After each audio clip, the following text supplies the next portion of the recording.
다 함께 자리에서 일어나셔서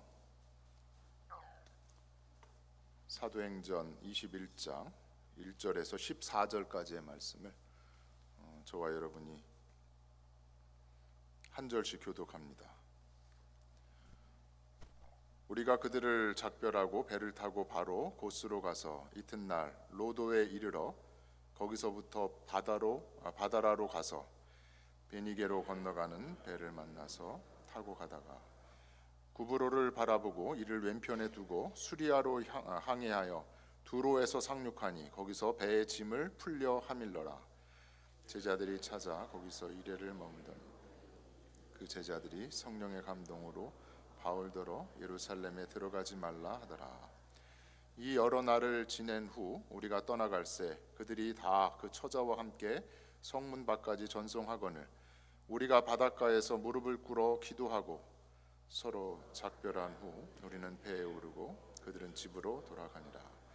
두로를 떠나 항해를 다 마치고 돌레마이에 이르러 형제들에게 안부를 묻고 그들과 함께 하루를 있다가 이튿날 떠나 가이사랴에 이르러 7 집사 중 하나인 전도자 빌립의 집에 들어가서 머무르니라.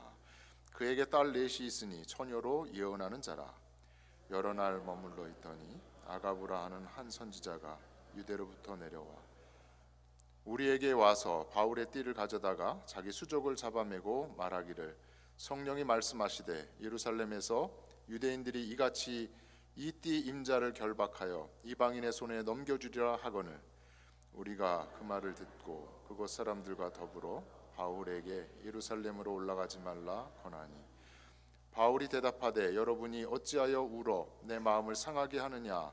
나는 주 예수의 이름을 위하여 결박당할 뿐 아니라 예루살렘에서 죽을 것도 각오하였노라 하니 그가 고난을 받지 아니하므로 우리가 주의 뜻대로 이루어지이다 하고 그쳤노라. 아멘. 하나님의 말씀입니다. 말씀을 주신 하나님께 감사드립니다. 박원철 장로는 그 레코딩을 안 눌러서 메모리 카드를 넣은 다음에 카메라에 레코딩을 눌러야 계속 카메라가 워킹을 해서 그렇죠. 예. 레코딩을 안 눌러서 그런 겁니다.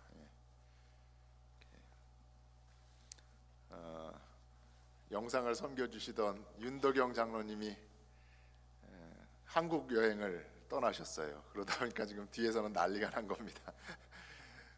되는가 싶더니 또 멈추고 왜냐하면 집에서 또 온라인으로 예배 드리시는 분들이 있잖아요. 그래서 분주한 중에 그래도 잘 라이브 스트림이 제공되리라 생각하고 예배를 드리도록 하겠습니다.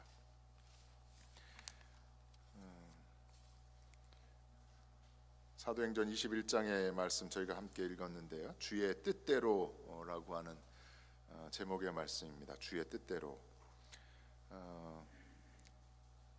밀레도를 떠난 이후에 바울이 이제 예루살렘을 향해서 가는 그 여정의 내용이 오늘 본문의 이야기입니다. 밀레도에서 바울이 에베소 교회 장로들과 눈물의 고별 인사를 한 후에 이제 배를 타고 계속 이동을 하는 거예요. 고스라고 하는 곳, 또 로도라고 하는 곳, 바다라를 거쳐서 마침내 두로의 팔레스틴 땅 두로 항구에 도착을 하게 됩니다. 두로에서 7일을 머물고 이어서 배를 타고 또 돌레마이라고 하는 항구에 이르게 됩니다. 돌레마이라고 하는 곳에서도 하루를 지내고 이어서 이제 팔레스틴 땅에 도착을 했기 때문에 육로로 가이사랴를 향해서 가게 되는 겁니다. 가이사랴에서 이제 예루살렘을 향해서 바울 일행이 올라가게 되는 것이죠. 예루살렘을 향하여 가는 바울의 여정 중에 바울은 가는 곳곳마다 여러 제자들을 만나고 또 그 제자들과 함께 교제를 나누는 이야기를 오늘 본문에서 볼 수 있습니다. 그런데 두로에서 제자들을 만났는데 두로라고 하는 항구지요. 그리고 이어서 가이사라고 하는 곳에 가서 전도자 빌립도 만나고 여러 제자들을 만났는데 두로에서 만난 제자들과 가이사랴에서 만난 제자들이 바울의 예루살렘을 향한 그 여행을 만류하는 겁니다. 올라가지 말라고 붙드는 거예요. 그러나 바울은 단호하게 자신의 여행 계획을 고집합니다. 나는 예루살렘을 향해서 가야 하겠다. 이것이 오늘 본문에 나오는 이야기입니다. 오늘 본문의 말씀을 통해서 우리가 생각해야 될 것은 제자들의 반대와 또 바울은 나름대로 여행을 예루살렘을 향해서 가고자 하나요? 그 가운데 있는 과연 하나님의 뜻을 어떻게 우리가 받아들여야 하고 어떻게 분별해야 하는가, 그 부분을 함께 생각해 보면서 은혜를 나누고자 합니다. 사도행전의 말씀을 보면 바울의 3차 선교는 사실상 지난주에 저희가 함께 이야기 나눈 대로 밀레도에서 에베소 교회 장로들에게 들려준 고별 설교를 통해서 1차, 2차, 3차 선교 여행이 마무리가 됩니다.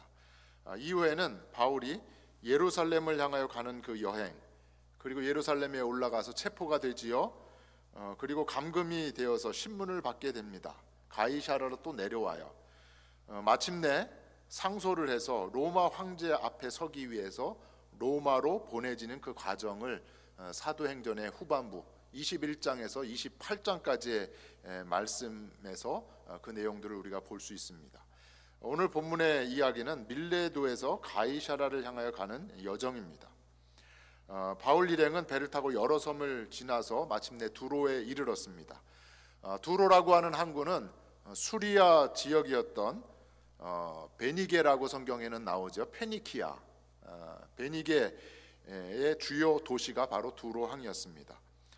그런데 3절을 보면, 오늘 본문의 3절을 보면 구브로를 바라보고 이를 왼편에 두고 수리아로 항해하였다라고 하는 말씀이 있어요.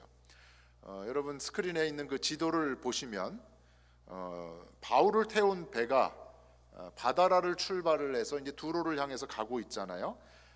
그 지중해를 건너는 항해 중에 구브로라고 하는 섬이 배 왼편에 있는 겁니다. 화살표 방향을 보면 아시죠? 배 왼편에 구브로 섬이 보이는 겁니다. 항해 중에 바울이 배에서 오랜 기간 이 구브로 섬을 멀리서 바라보았습니다. 구브로 섬, 사이프러스, 키프로스 섬 그렇게 말할 수 있지요. 이 섬의 길이는 동서의 길이가 약 120마일 정도 된다고 합니다. 120마일, 꽤 큰 섬이지요. 지중해에 여러 섬들이 있는데 그 중에 세 번째로 큰 섬이 구브로 섬이라고 합니다. 바다라에서 두로까지 약 400마일의 거리인데 400마일에 항해하는 거리 중에 120마일 정도가 이제 구브로 섬을 볼 수 있는 그런 구간이 되는 것입니다. 바울이 오랜 시간 구브로 섬을 지켜보았다. 여러분도 한번 생각을 해보세요. 바닷바람을 맞으면서 왼편에 구브로 섬을 120마일의 거리가 되는, 그러니까 꽤 긴 시간이었을 것입니다. 바울이 구브로 섬을 바라보면서 과연 무슨 생각을 했을까? 피곤하여 그냥 잠을 자는 시간도 있었겠지만 구브로 섬을 바라보면서 과연 바울은 무슨 생각을 했을까? 구브로 섬은 바울의 1차 선교 여행의 첫 번째 방문지였습니다. 1차 선교 여행을 함께 처음에 출발할 때는 바나바와 바울이 함께 갔지요. 이 구브로는 바나바의 고향입니다. 바나바와 함께 안디옥으로부터 파송을 받은 후에 처음 방문하여서 하나님의 말씀, 복음을 전한 곳이 바로 구브로 섬이었습니다. 아마도 바울은 사도행전 13장에 나오는 1차 선교 여행 때의 일들을 배에서 구브로 섬을 바라보면서 떠올렸을 것입니다. 어떠한 일들이 있었는가? 안디옥 교회 성도들이 바울과 바나바를 따로 세워서 선교사로 파송을 했지요. 시리아 안디옥 교회가 바나바와 바울을 선교사로 파송을 했습니다. 이방 땅을 향하여. 그것이 기억이 났을 겁니다. 파송을 받은 후에 구브로 섬에 도착하여서 유대인의 회당에 먼저 들어가서 말씀을 전했습니다. 그 일도 기억을 했을 것입니다. 바나바와 바울뿐만 아니라 바나바의 생질 조카였던 누구도, 마가 요한, 어린 마가 요한도 데리고 간 일도 기억을 했을 겁니다.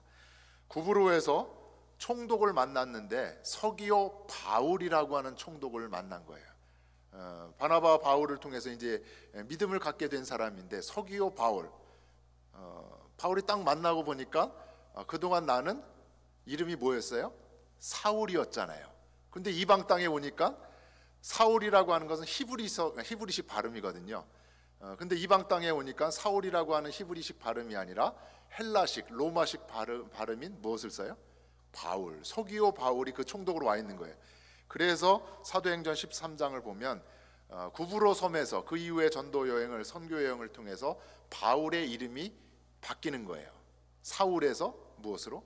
바울로. 그것도 아마 생각을 했을 겁니다. 내가 저 구브로 섬에서 그동안엔 내가 히브리식 이름이었던 사울이라고 하는 이름을 썼는데 저곳에서 총독 서기오 바울을 만나면서 나도 이제부터는 헬라 사람들에게, 이방 사람들에게 복음을 전하기 위해서는 사울이라고 하는 이름보다는 바울이라고 하는 헬라식 이름을 쓰는 게 좋겠구나, 이 생각도 했을 것입니다. 이 모든 일들이 13년 전에 있었던 1차 선교 여행의 일입니다. 13년 전의 일들이었습니다. 구브로 섬을 멀리 바라보면서 바울은 옛날의 그런 기억들, 옛날의 사명을 감당하던 그것을 통해서 지금 이 순간에 자신의 사명이 무엇인지를 다시 한번 다졌을 것이다 라고 생각을 해봅니다. 400일이나 되는 긴 항해 끝에 마침내 바울은 두로에 상륙을 해서 7일 동안 머물게 되었습니다. 4절을 보면 두로에 도착한 바울이 두로에 있는 제자들을 찾았다라고 하는 말씀이 있어요. 7절을 보면 바울이 두로에서 다시 배를 타고 그 다음 항구인 돌레마이라고 하는 항구에 도착을 합니다. 그런데 돌레마이에서도 제자들을 만나 함께 하루를 지낸 것을 알 수 있습니다. 두로와 돌레마이에 이미 먼저 교회가 세워진 거죠. 제자들을 만났다고 하는 얘기는 이미 교회들이 세워졌다라는 겁니다. 많은 제자들이 있었다라는 거죠.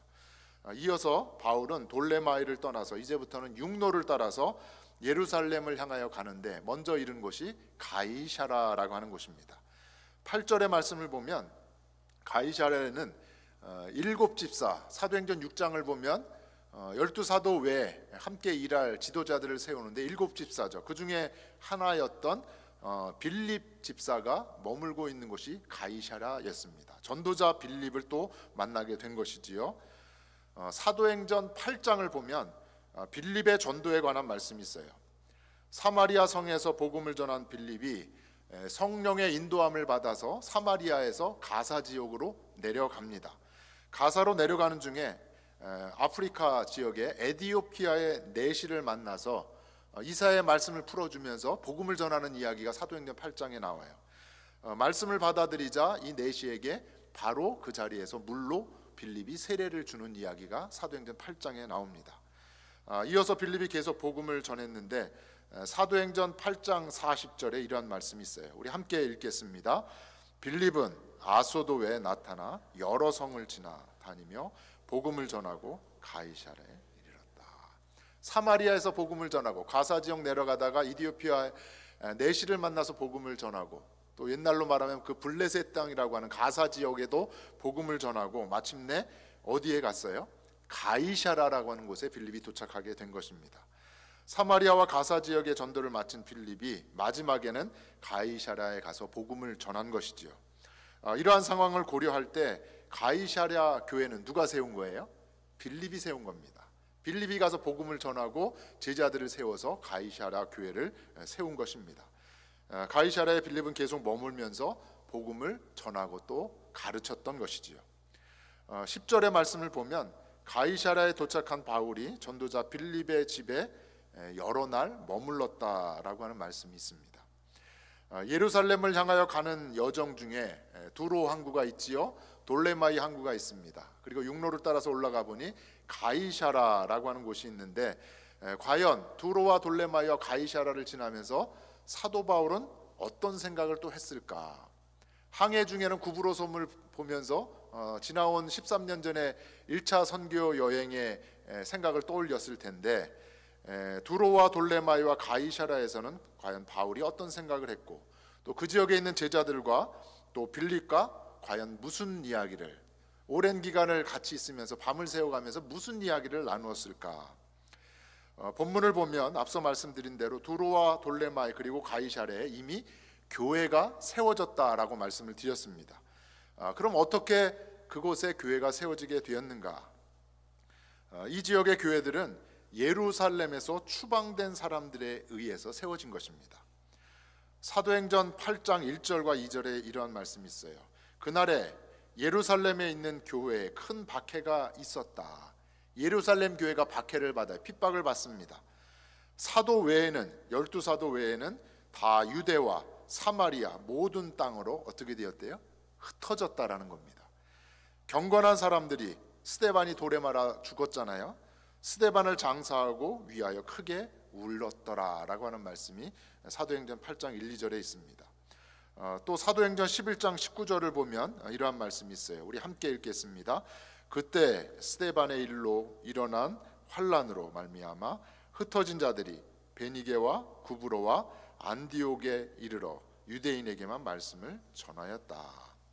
스데반의 순교로 인해서 사람들이 흩어졌는데 베니게, 페니키아지요, 두로와 시돈 그쪽 지역입니다.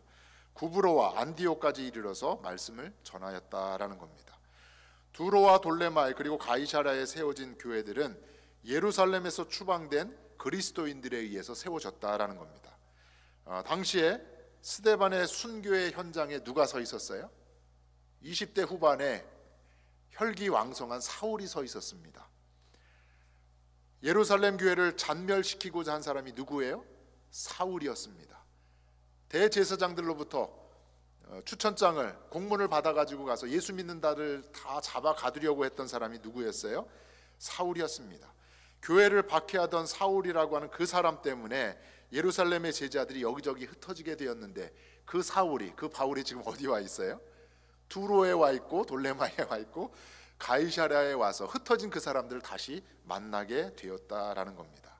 이 일은 20여 년 전에 일어났던 일인 거예요. 예루살렘 교회 박해, 그것으로 인해서 흩어진 자들이 흩어진 그곳에서 페니키아 지역에서 두로와 돌레마이와 또 전도자 빌립이 가이사랴에 가서 그렇게 교회를 세웠다는 것입니다.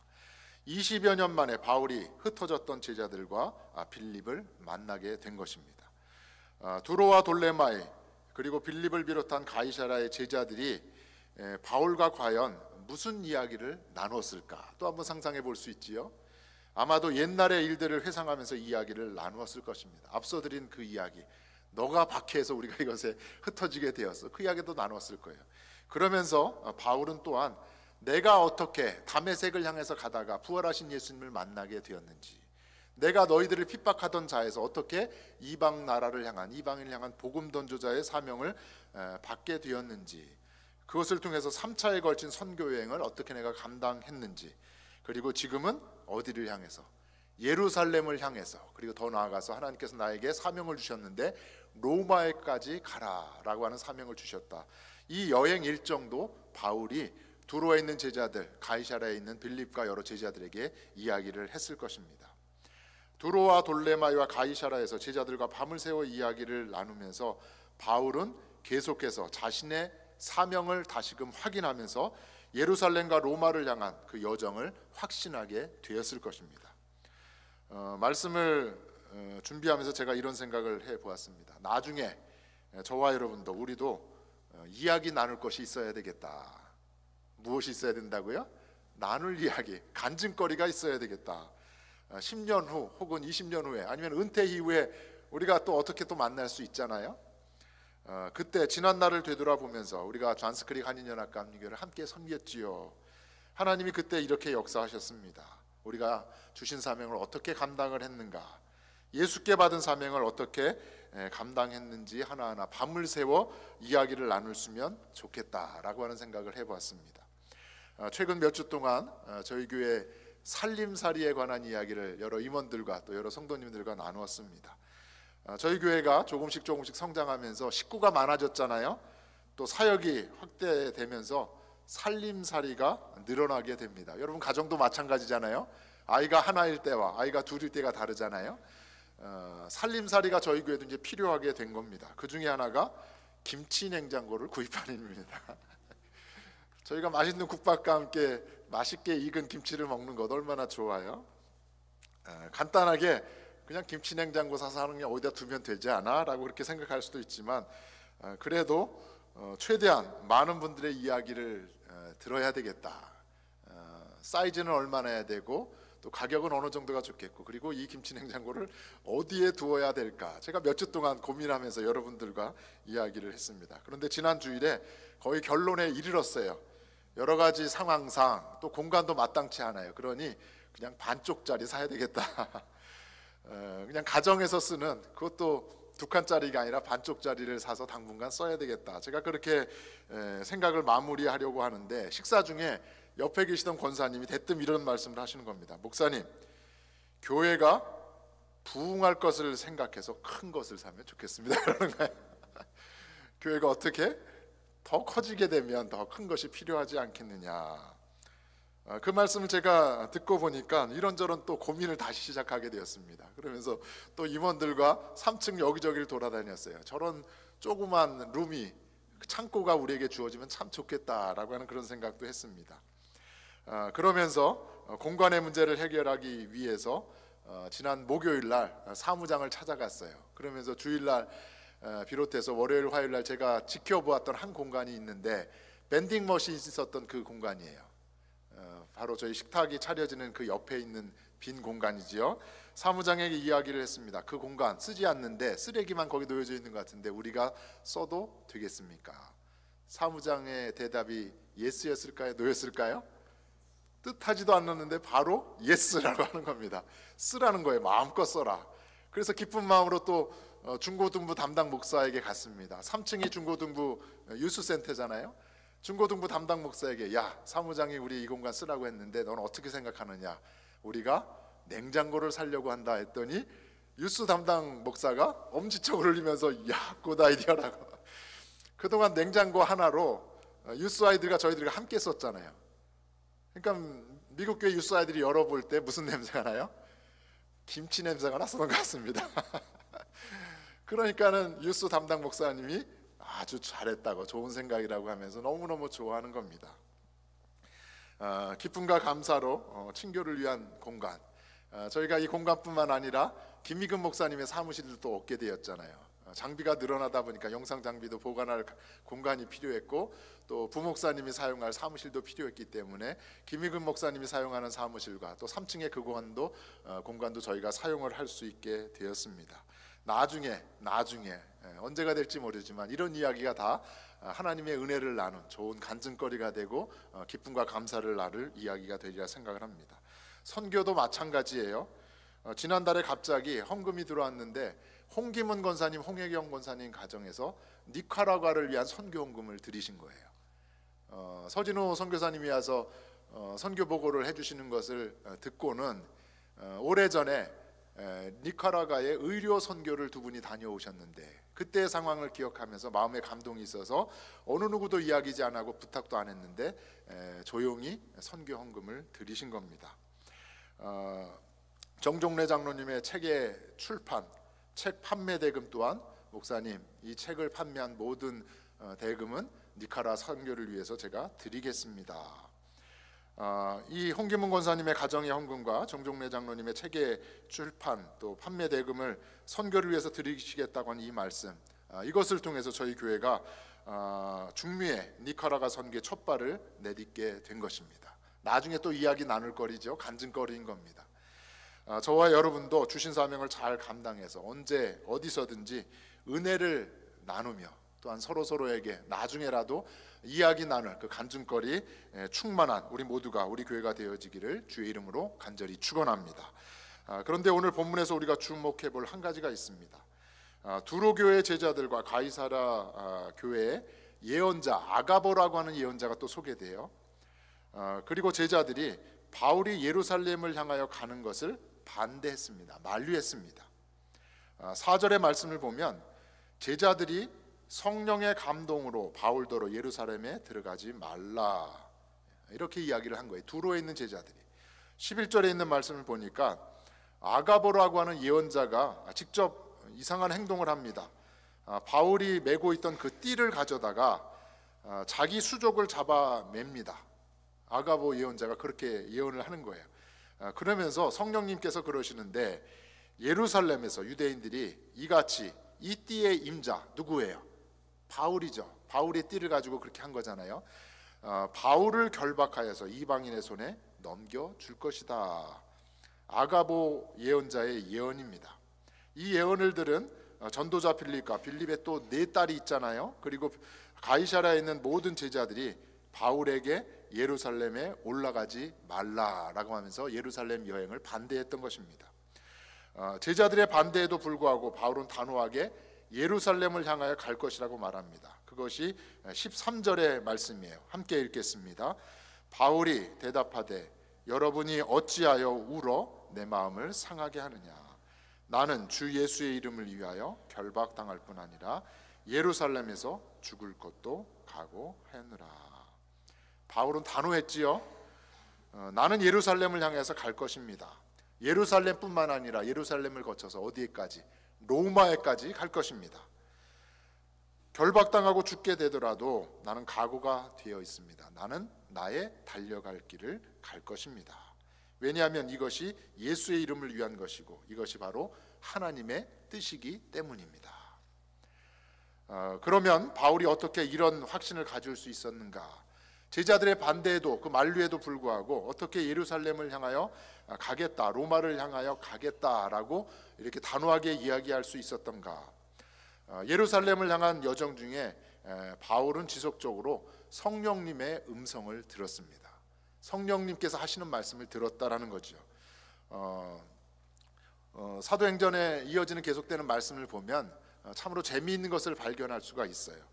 3번에 걸쳐서 바울이 성령님의 음성을 들은 것을 살펴볼 수 있습니다. 먼저는 밀레도 있습니다. 밀레도. 사도행전 20장 23절에 이러한 말씀이 있어요. 오직 성령이 각 성에서 내게 증언하여 결박과 환난이 나를 기다린다. 성령께서 말씀을 해 주셨다라는 겁니다. 내가 예루살렘을 향해서 갈 것인데 예루살렘에 가게 되면 기다리는 것은 무엇이래요? 결박과 환난이라는 겁니다. 밀레도에서 에베소 교회 장로들에게 자신의 사명에 관한 이야기를 할 때 이 이야기를 들려준 것입니다. 내가 성령에 매여 예루살렘으로 가는데 예루살렘에 가게 되면 결박과 환난을 내가 만나게 될 것이다. 성령께서 그렇게 알려주셨다라는 겁니다. 이것이 첫 번째 성령의 음성이었고, 두 번째 음성은 두로에서 제자들을 만났을 때입니다. 7일간 머물면서 성령의 음성을 또 들은 것이죠. 제자들이 만류했잖아요. 가지 말라고 했잖아요. 거기 가면 붙잡히게 되고 고난을 받게 될 것입니다. 성령님의 음성을 바울도 함께 들은 것입니다. 세 번째가 앞서 말씀드린 대로 가이사랴에서 예언자 아가보와 함께 있으면서 그 아가보의 예언의 행위를 통해서 바울은 또 듣게 된 것입니다. 성령께서 하신 말씀은 명확했지요. 예루살렘에 올라가게 되면 결박을 당하고 환난을 당하게 될 것이다. 3번에 걸쳐 바울이 성령의 음성을 듣게 된 것입니다. 그런데 본문을 잘 생각해 보면 성령께서는 바울에게 예루살렘으로 올라가지 말라라고 하는 말씀은 안 하셨어요. 잘 생각해 보세요.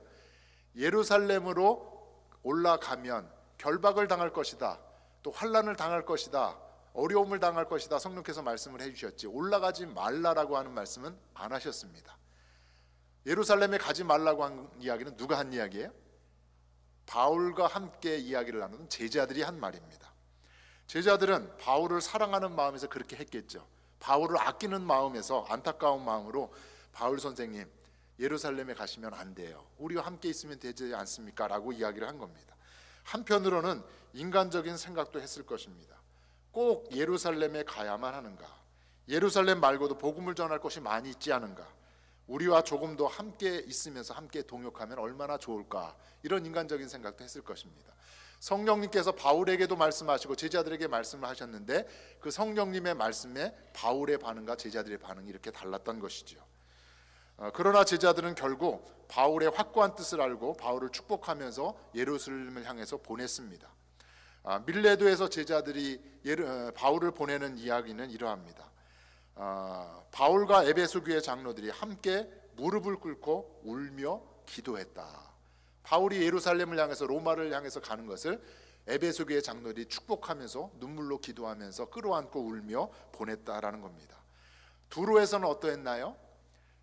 제자들이 바울과 이야기를 나누는데 거기에만 그친 것이 아니에요. 집에 있는 아내들과 아이들까지 다 부른 거예요. 처자를 함께 부른 겁니다. 왜 그랬을까요?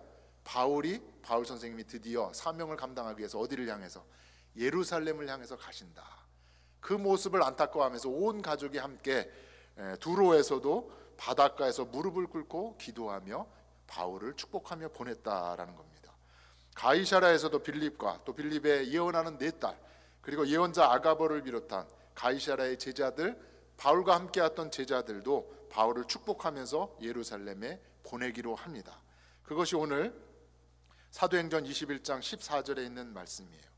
인간적인 정과 인간적인 생각으로 바울에게 예루살렘에 올라가지 말라고 만류를 했지만 바울의 확고한 뜻을, 그 사명감을 확인한 제자들은 그 여정을 축복한 것입니다. 14절에 있는 말씀, 그가 권함을 받지 아니하므로 우리가 주의 뜻대로 이루어지이다 하고 반대하는 것을 그쳤다라는 겁니다.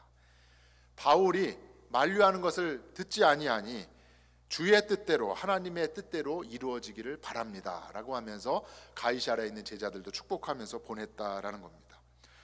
오늘 본문의 말씀 몇 가지를 제가 소개를 해드렸는데, 본문의 말씀을 보면서 우리가 한 가지 생각해야 될 것, 예루살렘을 향해서, 로마를 향해서 가는 바울의 여정과 복음서에 나오는 예루살렘을 향하여 가는 예수님의 여정을 한번 생각해 보세요. 어때요?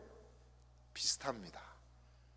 로마를 향하여 가고자 하는 바울의 그 길, 예루살렘을 향하여서 가는 예수님의 그 길, 함께 한 곳을 바라보며 평행선을 가는 그 모습을 생각해 볼 수 있다라는 겁니다. 아마도 사도행전을 기록한 누가는 예수님을 닮은 바울의 모습을 보여주고 싶어 했던 것 같습니다. 사도행전 19장 21절을 보면 이러한 말씀이 있어요. 바울이 예루살렘에 가기로 작정하여 이르되, 작정했다라는 겁니다. 나는 반드시 예루살렘을 갈 것이다. 내가 거기에 갔다가 후에 어디에도, 로마에도 가야 하겠다. 뜻을 정했다라는 겁니다. 그런데 누가복음 9장 51절을 보면 예수님께서도 이렇게 하셨어요. 예수께서 승천하실 기약이 차 감에 예루살렘을 향하여 올라가기로 어떻게 하셨대요? 굳게 결심하셨다라는 겁니다. 누가복음과 사도행전을 기록한 누가는 예수님께서 예루살렘을 향하여 가신 것처럼 바울은 로마를 향하여 굳은 마음을 가지고 나아갔다라는 것입니다. 또한 바울은 3번에 걸쳐서 성령의 음성을 들음으로 사명을 다졌습니다. 앞서 소개해드렸지요. 예루살렘에 가면 결박과 환란이 기다린다고 하는 말씀을 바울이 듣게 되었지만 바울은 확고했습니다. 예수의 이름을 위하여서 내가 결박도 당하고 더 나아가 죽을 각오까지 나는 되어 있다라는 겁니다. 예수님도 마찬가지였어요. 갈릴리를 떠나서 예루살렘을 향하여 가시면서 제자들에게 3번에 걸친 순환 예고를 해 주셨습니다. 예루살렘에 들어가게 되면 내가 많은 사람들로부터 고난을 받고 죽임을 당하게 될 것이고, 그리고 3일 만에 다시 살아나게 될 것이다. 바울이 성령의 음성을 몇 번 들었어요? 3번 들었습니다. 예루살렘에 들어가시겠다고 예수님이 제자들에게 순환 예고를 몇 번 하셨어요? 3번 하셨습니다. 바울과 예수님은 3번에 걸친 사건을 통해서 사명을 다지고 사명을 확고하게 했던 것입니다. 마지막으로 바울과 바울 일행은 바울이 예루살렘에 올라가는 것과 또 예루살렘에서 결박을 당하고 환난을 당하게 되는 것이 바로 하나님의 뜻이라는 것을 믿음으로 받아들였습니다. 이 모습은 예수님의 겟세마네 기도를 생각하게 합니다. 누가복음 22장 42절에 있는 말씀이에요. 우리 함께 읽겠습니다. 누가복음 22장 42절. 아버지여, 만일 아버지의 뜻이거든 이 잔을 내게서 옮기시옵소서. 그러나 내 원대로 마옵시고 아버지의 원대로 되기를 원하나이다. 예수님은 철저하게 십자가를 지는 것, 십자가 죽음의 길을 걸어가는 것, 하나님의 뜻인 것을 아셨습니다. 그래서 순종하며 십자가의 길을 걸어가신 것이지요. 오늘 바울도 하나님의 뜻이 무엇인지 분명히 알았습니다. 그것을 누구도, 바울을 예루살렘에 가지 말라고 반대한, 만류한 제자들도 함께 알게 된 것이죠. 하나님의 뜻대로 예루살렘을 향하여, 로마를 향하여 담대히 나아가게 된 것입니다. 예루살렘을 향하여 고집스럽게 담대하게 나아가는 바울의 모습을 통해서 저와 여러분이 신앙의 도전을 받을 수 있기를 간절히 바랍니다. 사도행전 26장을 보면 바울이 예루살렘에 올라간 다음에 붙잡혀서 이제 신문을 받게 되는데 다시 가이사랴로 내려오게 됩니다. 가이사랴에 호송된 후에 여러 사람으로부터 신문을 당하는 이야기가 나오는데 그 중에 아그리빠 왕에게 바울이 신문 중에 이러한 말을 합니다. 그것이 사도행전 26장 19절에 있는 말씀이에요. 하늘에서 보이신 것을, 내가 다메섹 도상에서 부활하신 예수님을 만나 이방인 전도자로 부름을 받았는데, 또한 성령의 음성을 3번이나 이렇게 듣게 되었는데, 하늘에서 보이신 것, 내게 말씀하신 것, 그것을 내가 거스르지 아니하였다. 그것을 통해서 나는 하나님의 뜻이 무엇인지를 알았고 주 예수께 받은 사명이 무엇인지를 알았다라는 겁니다. 하나님의 뜻을 거스르지 아니하고 나는 온전히 순종하였다라는 겁니다. 주의 뜻을 따라 하나님의 뜻에 순종하며 나는 지금까지 살아왔다라는 겁니다. 사랑하는 성도 여러분, 바라기는 저와 여러분이 오늘 바울의 모습을 통해서 생각해야 될 것, 과연 나에게 주신 사명은 과연 무엇인지, 주 예수께 받은 사명을 잘 알고 그 사명을 붙잡고 예수의 이름을 위하여서 담대히 나아갈 수 있는 저와 여러분이 되어지기를 주의 이름으로 간절히 축원합니다. 말씀을 마무리하려고 합니다. 돌아가신 오카는 목사님, 제자 훈련에 목숨을 바치신 분이죠. 제자 훈련을 위해서 쓰신 길이라고 하는 작은 책자에서 평신도들에게 제자가 되기 위한 도전의 말씀을 이렇게 해주셨어요. 제자가 되려면, 작은 예수가 되려면 예수님처럼 걷고 예수님처럼 말하고 예수님처럼 생각하라. 예수님처럼 살아가야 한다라는 겁니다. 사랑하는 성도 여러분, 저와 여러분도 오늘 바울과 같이 예수님 닮은 사명자가 되어서 우리에게 주어진 사명 잘 감당해서 과연 하나님의 뜻이 무엇인지 주의 뜻대로 주어진 사명 잘 감당해서 승리의 삶 살아갈 수 있는 우리 모두가 되어지기를 주의 이름으로 간절히 축원합니다.